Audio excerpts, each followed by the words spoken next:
inside the yellow two-story building on 30th Street. Bakari gives a vibe of old-world European luxury, yet there's also a sense of warmth and community.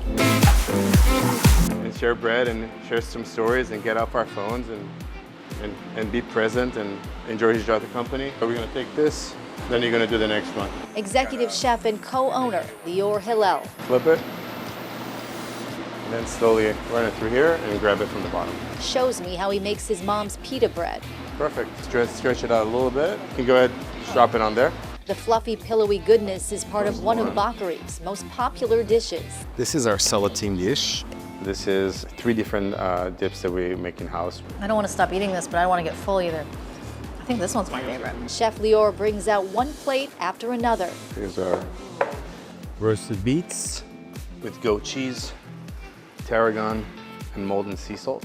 Mediterranean food inspired by his family's recipes. Small plates bursting with flavor. And this is our famous cigar dish. Cigar dish? Yeah. This is a twist of Moroccan cigars. A savory mixture of lamb and chicken wrapped in thin, crispy dough, served with a roasted nut and garlic honey glaze, alongside garlic sauce and pickled onion. Growing up, this used to be an appetizer in weddings. Oh. And I loved it so much, I was decided to kind of like give it some fresh life. This is really exceptional. So we have the barramundi. Pan-seared with grilled lemon, corn, shallots, green onions, peppers, tomatoes, and tarragon aioli. The caramelized onions on it all comes together in this nice, delicious bite. When you're an immigrant, the last thing you lose, if you lose it, the last thing you lose is your food, your cultural food, where you're from, the flavors. I'm choosing to not forget it, I'm choosing to celebrate it.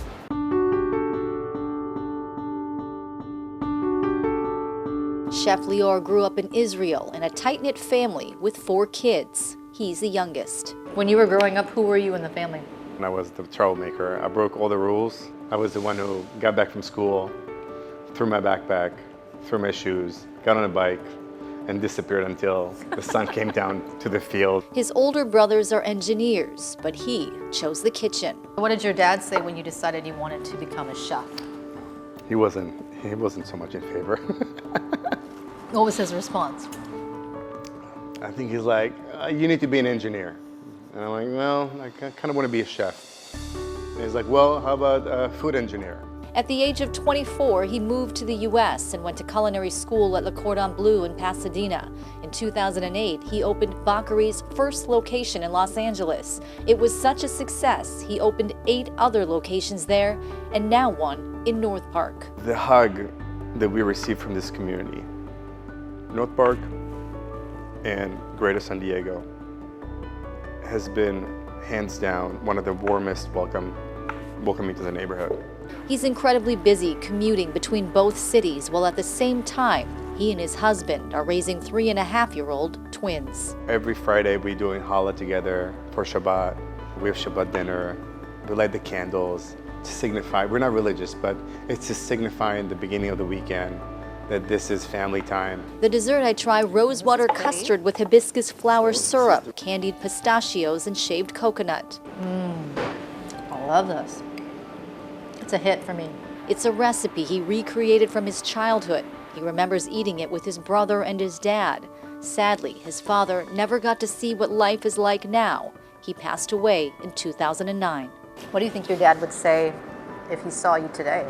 You know, I think if he took a glimpse today of where I'm at, I don't think he could be less proud. I think it would be just exploding with joy. Did you ever expect, this would be your life? In 2026, you'd have 8 restaurants in Los Angeles and 1 here in San Diego?